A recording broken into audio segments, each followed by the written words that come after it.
Good morning everyone.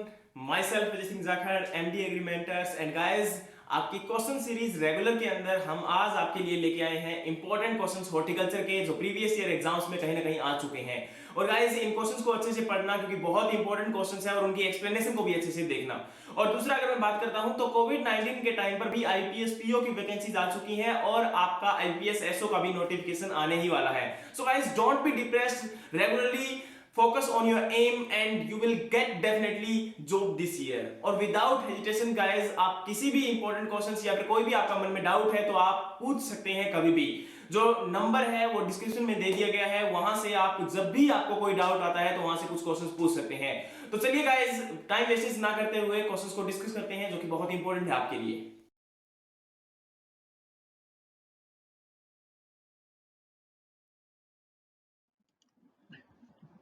So guys पहला question आपका है which of the following are the different stage of development of date palm fruit. तो guys जो date palm fruit है उसके लिए कौन सी डिफरेंट डेवलपमेंट स्टेज है फ्रूट के लिए। तो आपका जो डेट पाम का फ्रूट होता है वो मेनली 4 स्टेजेस के अंदर यहाँ पर पकता होता है, आपको पता होगा। सो गाइज यहाँ पर दिया गया है गंदारा, डोका, पिंड, all of these. So guys there are total 4 stages. अगर डेट पाम की बात करता हूं तो उसमें फ्रूट के लिए यहाँ पर 4 स्टेजेस होती हैं। ओके, सो गोंदारा, डोका, पिंड तीनों ही उसी में कंबाइंड है, तो यहाँ पर ऑल ऑफ दीज इसका आंसर आएगा। लेकिन एक्चुअल में गाइस ये इंपॉर्टेंट क्वेश्चन है, कई एग्जाम्स में ये पूछा भी जा चुका है ना। तो इसमें आपका आंसर क्या होगा, यहाँ पर जो है 4 स्टेजेस होती हैं। अगर इन 4 स्टेजेस के रिगार्डिंग कहीं से भी क्वेश्चन आ जाता है तो ये आपकी टोटल 4 स्टेजेस हैं, गोंदारा, डोका, डांग और पिंड, है ना। और इसमें जो फुली राइप स्टेज होती है वो आपकी पिंड होती है, इसे भी याद रखना। और आपका अलग अलग स्टेज के अंदर इसका कलर, जैसे यहाँ पर गोंदारा की बात करते हैं तो वो आपका ग्रीन कलर होता है इस टाइम। डोका स्टेज के अंदर अगर बात करते हैं येलो पिंक कलर का होता है ना। और समटाइम रेडिश कलर भी हो जाता होता है। और उसके बाद जो अगर डांग की बात करें तो उसमें जो फ्रूट है वो आपका नियर अबाउट सॉफ्टन होना स्टार्ट हो जाता है और एडिबल स्टेज हो सकती है डांग भी। ठीक है, ये डांग और पिंड दोनों ही एडिबल है, लेकिन फुली राइप स्टेज होती है वो आपकी पिंड स्टेज होती है। तो गाइज आपका इनको भी अच्छे से याद रखना कि कितने डे ऑफ पोलिनेशन या कितने वीक ऑफ पोलिनेशन के बाद ये गोंदारा स्टेज, डोका स्टेज, डांग स्टेज और पिंड स्टेज आती हैं, क्योंकि ये बहुत इंपॉर्टेंट है आपके एग्जाम पॉइंट ऑफ व्यू। इनको कई बार क्वेश्चन जो है एग्जाम के अंदर आ चुके हैं। नेक्स्ट क्वेश्चन है aonla chromosome number is 2n is equal to 28, bitterness in aonla is due to. जो बिटरनेस है औला के अंदर वो कौन से केमिकल की वजह से होता है, लिमोनिन की वजह से, फ्लेवोनोइड, फिनोलिक की वजह से, पॉलीफिनोल एंड टेनिन की वजह से, या लिमोनोइड टर्पिन की वजह से।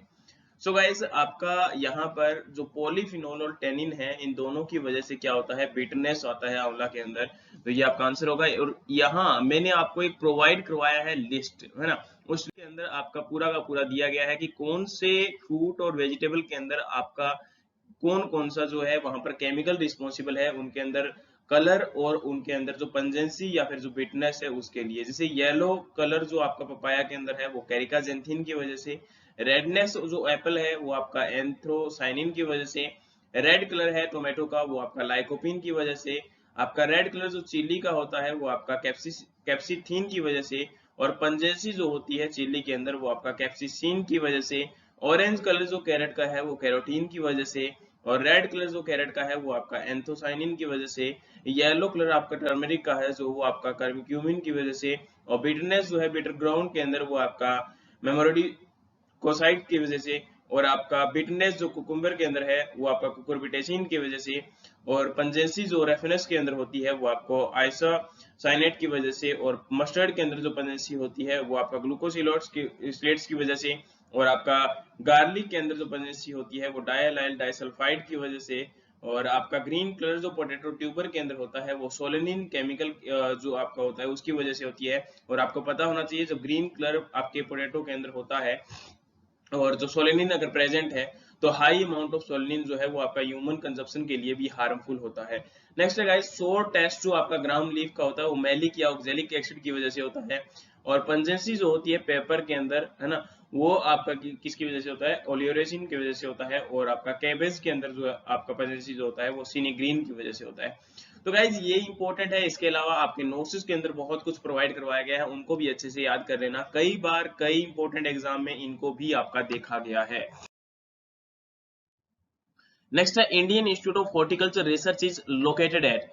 आपका इंडियन इंस्टीट्यूट ऑफ हॉर्टिकल्चर है वो कहाँ लोकेटेड है? बीकानेर, लखनऊ, गुरुग्राम या बेंगलुरु के अंदर? तो गाइज आप सभी जानते हैं ये तो IIHR जो है वो आपका कहाँ है लोकेटेड है? ये आपका बेंगलुरु के अंदर है। और अगर मैं बात करता हूँ यहाँ पर तो बहुत सारे इंस्टीट्यूट्स हैं जिनके रिगार्डिंग आपके क्वेश्चंस आ जाते हैं, है ना। तो हॉर्टिकल्चर के कुछ इंपॉर्टेंट इंस्टीट्यूट मैंने यहाँ पर प्रोवाइड करवाए हैं, जैसे नेशनल हॉर्टिकल्चर बोर्ड आपका हेडक्वार्टर गुरुग्राम में है, सेंट्रल इंस्टीट्यूट ऑफ सब ट्रॉपिकल हॉर्टिकल्चर आपका इसका हेडक्वार्टर जो है लखनऊ में है, और central institute of temperate horticulture ये आपका श्रीनगर में है, central institute of arid horticulture ये आपका बीकानेर में है, और Indian institute of horticulture research ये आपका बेंगलुरु में है। तो guys Indian institute of vegetable research जो है ये आपका वाराणसी में है ना। तो इनको याद रखना गाइज। और बहुत सारे और भी इंपॉर्टेंट इंस्टीट्यूट है, इंटरनेशनल और नेशनल इंस्टीट्यूट, और इनके रिगार्डिंग आपका कई बार क्वेश्चंस पूछे जा चुके हैं, है ना। तो इनको थोड़ा सा ध्यान में रखना, कई बार इनके क्वेश्चंस आ चुके होते हैं, ये एज इट इज होते हैं, इनको देखो याद करना पड़ेगा। इनके लिए कोई भी आपके पास कोई रामबाण नहीं है कि इनको आप याद मतलब जो है इनका कोई ट्रिक। हाँ देखो ट्रिक के अंदर ये हो सकता है, आप जब इनको याद करते हो तब हो सकता है पॉसिबिलिटी कि आप अपने अकॉर्डिंग माइंड के अकॉर्डिंग कि कैसे उनको याद रख सकते हो, वही पॉसिबिलिटी है। बाकी जो ये फैक्ट होते हैं इनको आप अगर रेगुलर रिवीजन के अंदर लेके आते हो तो पॉसिबल है गाइज कि इनको आप याद कर सकते हो, है ना। नेक्स्ट क्वेश्चन आपका है seedless watermelon is triploid, diploid, tetraploid और नन ऑफ दीज। तो वो आपका नेचर पूछा गया है कि ये आपका ट्रिप्लॉइड नेचर है या डिप्लॉइड का होता है या टेट्राप्लॉइड होता है। तो आपको पता होना चाहिए जो सीडलेस वाटरमेलन होता है वो आपका ट्रिप्लॉइड नेचर में होता है। कि क्या होता है वो आपका ट्रिप्लॉइड। सो गाइस ये भी आपके लिए इंपॉर्टेंट है क्योंकि कई बार यहाँ से भी आपका क्वेश्चन आ जाता है। बहुत ईजी है ना। लेकिन फिर भी क्या होता है, हम हमारे माइंड से उस टाइम निकल जाता है और हम आंसर गलत कर देते हैं। जो ये इजी चीजें होती है इनको कुछ भी नहीं करना चाहिए, इनके याद करने के लिए प्रेशर भी नहीं डालना है और ऐसा भी नहीं करना कि उनको हम देखे भी नहीं, है ना। हम क्या करते हैं जब पढ़ते होते हैं तो बहुत सारी इजी चीजें जब आती है तो हम सोचते हैं यार ये तो हमें आता है, इसको हम क्यों पढ़े, है ना। ये लेकिन इसको हमेशा याद रखना कि जब जो जितनी आसान चीजें होती हैं उनको रिवीजन में लेके आइए, है ना। देखिए गाइस एक चीज आपको मैं बहुत अच्छी बताता हूँ, हम जब भी पढ़ते हैं ना तो प्लीज एक चीज ध्यान रखा करें कि जो हमारे लिए इजी चीजें होती है उनको हमेशा रिपीट करके पढ़ो, है ना। हम क्या करते हैं, हम ज्यादा नोट्स के ऊपर फोकस करते हैं कि यहाँ से भी नोट्स मिल जाए, इस कोचिंग के भी नोट्स मिल जाए, इसके भी नोट्स मिल जाए, इसके भी नोट्स मिल जाए, लेकिन जो हमारे पास पढ़ा होता है ना उसको हम कभी नहीं पढ़ते हैं। ये हमारी सबसे बड़ी समस्या है। क्यों? क्योंकि हमेशा हमारे एक ना इंडिया में कहावत भी है ना कि दूसरे की थाली में लड्डू जो होता है बड़ा देखता है, वही कहानी यहाँ पर है। तो लड्डू बड़ा नहीं देखना है हमें, हमें ये करना है कि हमारे पास जो पड़ा हुआ है उससे हम कैसे यूटिलाइज कर सकते हैं, तो वो इंपॉर्टेंट आपके। नेक्स्ट है which of the following spice crop is known as queen of spices, है ना। तो कौन सी यहाँ पर क्वीन ऑफ स्पाइसेस है? जिंजर, ऑफिशियल, पेपर, नेगरम और आपका इलेटेरिया, कार्डामम और आपका करक्यूमा, लौंगा। सो गाइज आप सभी जानते हैं क्वीन ऑफ स्पाइसेस जो है वो कार्डामम होता है और इसका साइंटिफिक नेम जो आपका है वो इलेटेरिया कार्डामम है ना। तो यहाँ पर आंसर आपका इलेटेरिया कार्डामम ही आएगा। और बाकी ये पूरा का पूरा एक एपिथेट्स जो होते हैं, फेमस नेम जो होते हैं क्रॉप के, इनको एपिथेट्स ही बोला जाता है, मतलब इनके जगह पर क्या वर्ड यूज किया जाता है। तो ये आपके कुछ एपिथेट्स हैं यहाँ पर।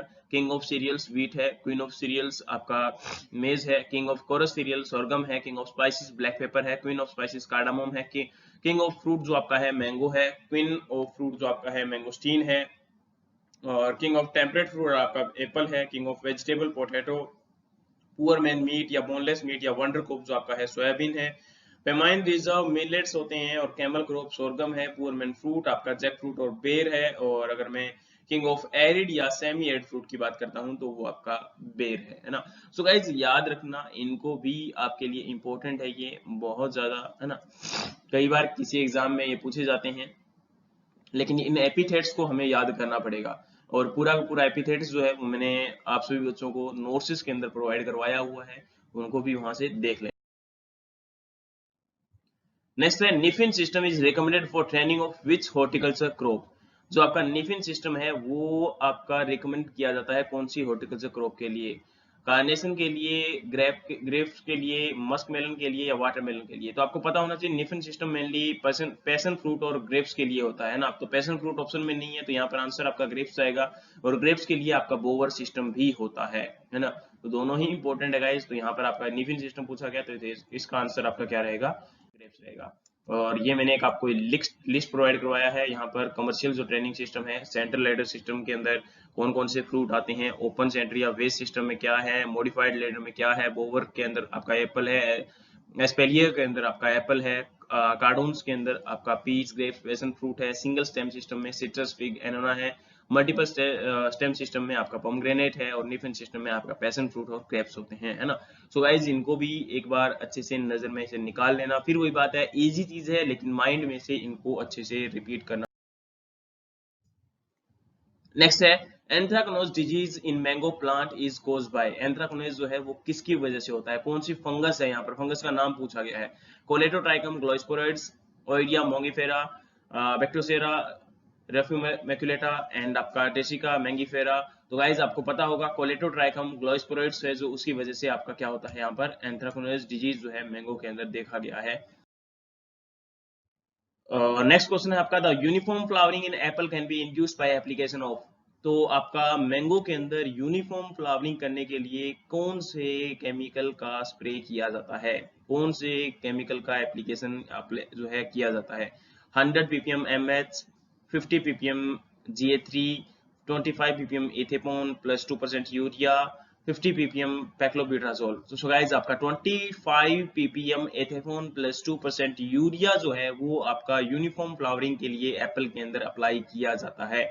इससे क्या होता है, आपका एप्पल जो प्लांट है उनके अंदर यूनिफॉर्म फ्लावरिंग देखा गया है ना। सो गाइस ऐसे जो ये कुछ इंपॉर्टेंट एप्लीकेशंस होता है इन केमिकल्स का, ये भी कई बार आपके एग्जाम्स में पूछा जाता है। जैसे इनसे रिलेटेड अगर मैं थोड़ा सा बात करूं, तो आपका कौन सा हार्मोन है जो कि एज ए हर्बिसाइड यूज किया जाता है, जैसे कि आपका 2,4-D है ना, जो आपका ऑक्सिन का टाइप होता है। अगर 2,4-D का 20 ppm से लेस अमाउंट यूज किया जाता है तो वो एज ए वर्क करता है हार्मोन ऑक्सिन, और अगर 20 ppm से ज्यादा अमाउंट यूज करते हो तो वो आपका ब्रॉड लीफ हर्बिसाइड यूज किया जाता है ना। को भी थोड़ा सा देख लेना। और यूनिफॉर्म फ्लावरिंग के लिए हम बता चुके हैं, और सेकंड नेम जो आपका है इसका वो 2-क्लोरो एथाइल फोस्फोनिक एसिड है, और इसका 50 ml पर प्लांट जो है इसको हम अप्लाई करते हैं। सो गाइस ये इंपॉर्टेंट है, इसको एक बार। नेक्स्ट क्वेश्चन है, which of the following fruits are botanically called hesperidium. Jackfruit, orange, lychee या एप्पल। तो आपको पता होगा हेस्पेरिडियम जो है मॉडिफाइड बेरी का एक टाइप होता है, और ये ऑरेंज के अंदर, जिसके अंदर लेदरी रिंट होता है, उसके अंदर आपका ये पाया जाता है ना। तो ऑरेंज के अंदर आपका जो बोटेनिकली अगर फ्रूट की बात करते हैं तो वो क्या होता है, उसका नाम हेस्पेरिडियम, जो कि क्या है, मॉडिफाइड बेरी है ना। तो मॉडिफाइड बेरी का जो आपका नाम है वो क्या है, यहाँ पर हेस्पेरिडियम है। तो बोटेनिकली ये क्या होता है, स्पेडियम, और सुपीरियर ओवरी से जो है आपका सिट्रस फ्रूट जो है वो डेवलप होता है। नेक्स्ट है, edible banana fruit is seedless because of embryo abortion, absence of ovule, vegetative parthenocarpy और स्टिमुलेटिव पार्थेनोकार्पी। सो गाइस जो एडिबल बनाना फ्रूट होता है वो आपका वेजिटेटिव पार्थेनोकार्पी से मतलब बनाया जाता है, या वेजिटेटिव पार्थेनोकार्पी से डेवलप होता है, ठीक है, क्योंकि उसके अंदर आपका सीड प्रेजेंट नहीं होता। और पार्थेनोकार्पी का मतलब क्या होता है, development of fruit without seed, है ना। तो यहाँ पर वेजिटेटिव पार्थेनोकार्पी जो है वो प्रेजेंट होती है किसके अंदर, एडिबल बनाना के अंदर। सो गाइज ये कुछ इंपॉर्टेंट क्वेश्चंस थे। और नेक्स्ट में अगर बात करता हूं तो गाइज हम 11 अगस्त से एक बैच स्टार्ट करने जा रहे हैं। बहुत सारा इसके अंदर स्टूडेंट्स का रिस्पॉन्स अच्छा आया था इस बार, और इसके लिए मैं स्टूडेंट्स को थैंक्स भी कहना चाहूंगा, क्योंकि बहुत इस बार जो रिस्पॉन्स आया है इसके अंदर मतलब ये ट्रेमेंडस आपका कह सकते हैं ना। और बच्चे जो हैं लगातार कंटिन्यू बहुत कुछ छोड़ छाड़ कर और लगातार प्रिपरेशन करना चाहते हैं। तो गाइज सबसे पहले उन सभी को बेस्ट ऑफ लक। और बाकी जो भी बच्चे रजिस्ट्रेशन करवाना चाहते हैं, ओनली 17 सीट लेफ्ट है। 17 सीट के बाद इसमें आपको एडमिशन नहीं मिल पाएगा, क्योंकि हमारे पास जो प्लेटफॉर्म है ऑनलाइन का उसके अंदर इतनी ही सीट्स के लिए हम जो है अवेलेबल करवा सकते हैं कोचिंग, है ना। तो ज्यादा सीट्स हमारे पास अवेलेबल नहीं है, तो जल्दी से जल्दी अपना रजिस्ट्रेशन करवा सकते हैं। फर्स्ट कम फर्स्ट सर्व वाली बात रहेगी, क्योंकि बाद में इस चीज के लिए कोई भी आपका रिकमेंडेशन नहीं माना जाएगा। ओके गाइज, तो जल्दी से आप रजिस्ट्रेशन करवा सकते हैं। ओनली 17 सीट जो है वो लेफ्ट है।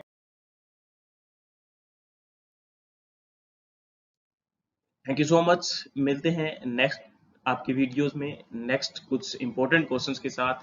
तब तक घर रहिए, सुरक्षित रहिए। आप सभी के जो हेल्दी रखने की, स्वास्थ्य की मैं कामना करता हूँ, और कहीं ना कहीं आप लोग भी अपना स्टडी में रेगुलर प्रिपरेशन करते हुए, क्योंकि एग्जाम्स लगातार आ रहे हैं, आईबीपीएस पीओ की वैकेंसीज आ चुकी हैं, तो आईबीपीएस एसओ की भी वैकेंसीज आने वाली हैं। तो लगातार अपने एम पे फोकस कीजिए और प्रिपरेशन में लगे रहें। Okay guys, thank you so much.